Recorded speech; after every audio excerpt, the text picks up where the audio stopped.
let's talk a little bit about Canadian youth. And there's some statistics, and I know you've gotten some earlier, but I'll try to whip through this fairly quickly. This graph is just about the different age gaps that you're going to find in those people aged 10 to 35 in Canada. This is the census update from 2008. Obviously, a new census is coming. Long form or not, they're still going to count people. The census breakdown here and why it's relevant, if you look at the percentages on the far right, you'll find that they're all even.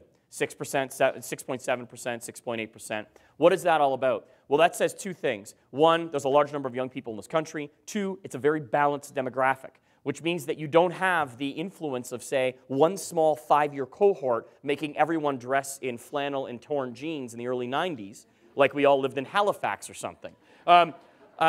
Yeah, I pick on everybody in this presentation, so get used to it.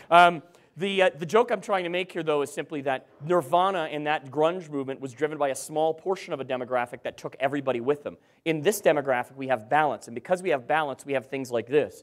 Young people all play video games, they just play different games. Young people all do something DIY, but it's different things. Specialty coffee is another one, whether it's the double-double or the triple-triple, or I've actually heard of the quad-quad, which is the most disgusting thing I've ever heard of. The kid was in grade 8, though, so he doesn't know any better. But one that's probably most typical is the board brands for skiers, board brands for snowboarders. And it's like there was a time where you'd go to the ski hill and people were skiers and they resented the crap out of the snowboarders who were ruining their ski hill. And now you go to the ski hill and there's more snowboarders than skiers and everybody dresses like a boarder. Right? That's the influence of young people trickling up the demographic. And that's because we have more balance. And that's also because a lot of us older people want to be a lot younger in our lives.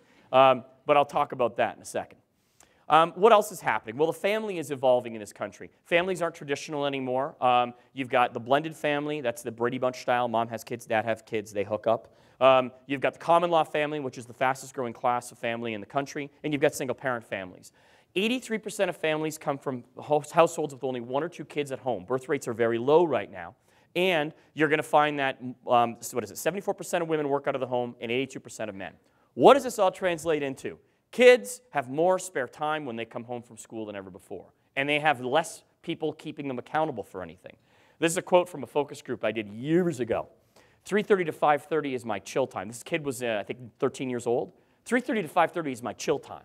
It's my time for me alone at home. Because you've had a tough day in the 9th grade. And you need a cigar, and you need a scotch. You need to kick back and think about what's happened. Now, we mock it, and we should mock it, because there's some mockery deserved. But there is a reality. This is the most overscheduled generation ever. They have more demands than ever before. We've heard earlier that they're going to have 11 careers in their lifetime, according to certain stats, I think it was. If we know that they have all this burden, they have more grades, more standardized testing, more everything, of course they're going to feel a little more stressed in this generation than we have before. And that's an important element to keep in mind, because they have that spare time. One of the big values for this generation of young people. When I say this generation, I'm really talking about Generation Y, but a little bit of what we now call Generation Z, which is that little younger group, which we'll talk about briefly. What are the things that matter to them? Communication. Well, these are kids who get a phone number before they get a student number for the most part. They've had a phone number most of their lives. So they're used to communicating. They carry around a device that allows them to communicate in text or voice to literally everyone they know anytime they want. Empowerment. Empowerment's about being able to do what you want to do. They're told they can do whatever they want to do and they can accomplish all sorts of goals. They're reinforced in that. And they also see messages in the public sphere, whether it's Craig Kielburger founding Save the Children at age 13, or the invention of things like, I don't know, Google or Napster or Facebook, which were all invented by college students. It's kind of hard to grow up in a generation of people inventing stuff that are your age and not think that could be me too. So you feel empowered and you feel in control. Diversity. Diversity is not just about ethnicity and race. Diversity is also about our tastes. Go to your average mall food court. Remember there was a time where you got pizza and burgers and kind of that was it. Sandwiches maybe. Now you go and there's Thai food, there's Chinese food, there's Japanese food, there's Mexican food, there's all sorts of stuff. Our palates have changed. Their palates have changed. Ask a young person what they listen to on their iPod. What kind of music do you like? I listen to everything. That's their answer. I listen to everything. They don't discriminate. They do absorb anything, and that's part of that diversity message. Information. They've never known a world where you couldn't type in a couple words into Google and get an answer to any question they've ever had. When my brothers and I would disagree on how many home runs Tim Raines had in a year, we had to go to a book on a shelf, probably at a library, because we didn't have a lot of books in my house. But the whole point was you had to go somewhere to get the information. Now it's instantaneous. You type it into your phone and you get it. It does kind of ruin the whole guys betting on stuff in bars, but I think that's not necessarily a bad thing. And of course, relationships. Relationships are an essential element of this group, and I'll talk a little bit more about this, but you'll find more and more young people are talking about how they form their own community. My friends are my family. And that's largely because of their communication capabilities out there and because their acceptance of diversity. They're really welcoming to other people to be part of their lives. And finally, technology. I know technology is not actually a value, but technology is what I like to call the straw that stirs the drink. Technology empowers all those other things that are happening in young people's lives. I want to talk about content because, look, libraries were places where you found information. You go and got a book, you opened it up, you read the words, you learned something, and it was great. Whether you looked at an atlas or you read a journal article or a magazine, it was a positive experience, one that I've always cherished as a young person. I still have a passion for books. But there's a great reality that we need to cope with, and it's not an anti-book reality, it's a pro-other stuff reality, and this is what I'd like to focus on. The technology has rendered most content device agnostic, as well as time and location agnostic. You don't have to go to the library and get that book to get the information that is held within its pages anymore.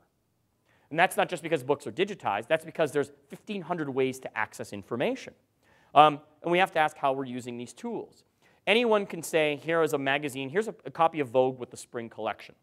No big deal, right? It's a magazine, you see some pictures, great clothes. Up at the top is an actual fashion show array of different styles worn by different celebrities to help women decide what they want to wear. It's basically a way of saying you can look at it the old school way by reading the magazine, or you could put this together using new technology and get access to information in a slightly nuanced, more powerful way.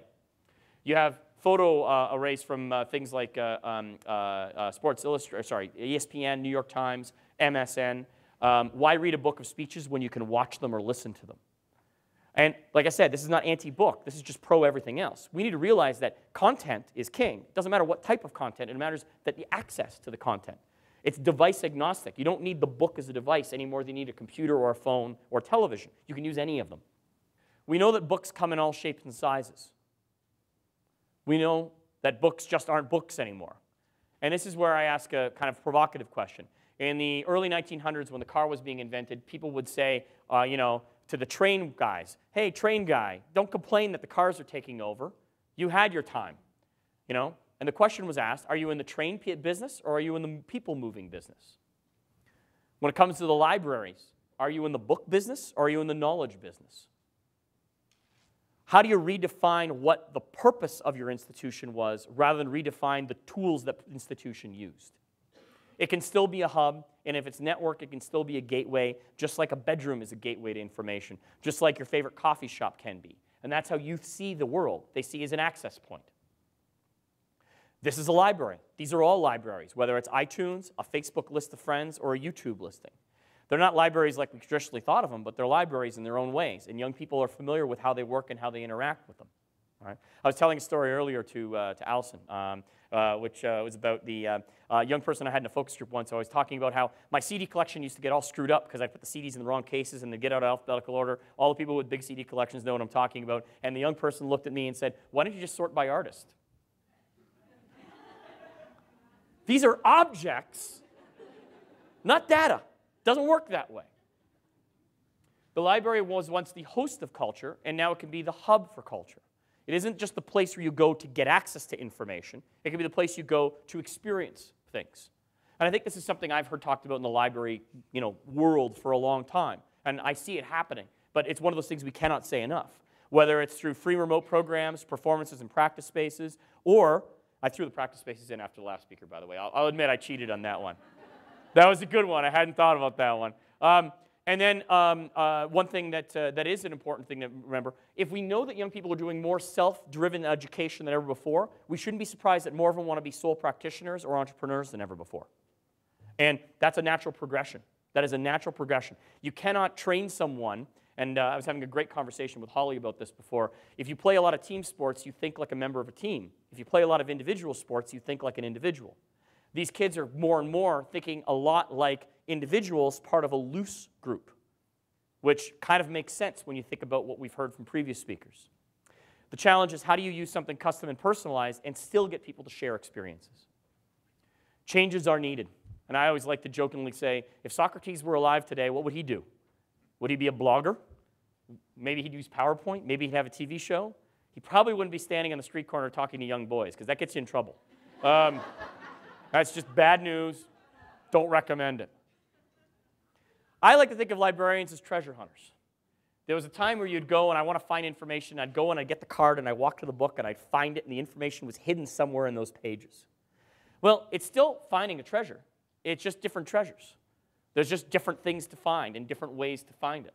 But in the end, you are incredibly powerful, either gatekeepers or Sherpas for people to get what they need. And that's a powerful, powerful role to play, and a good role to play, I might add. Can't get up to the mountain without a good Sherpa.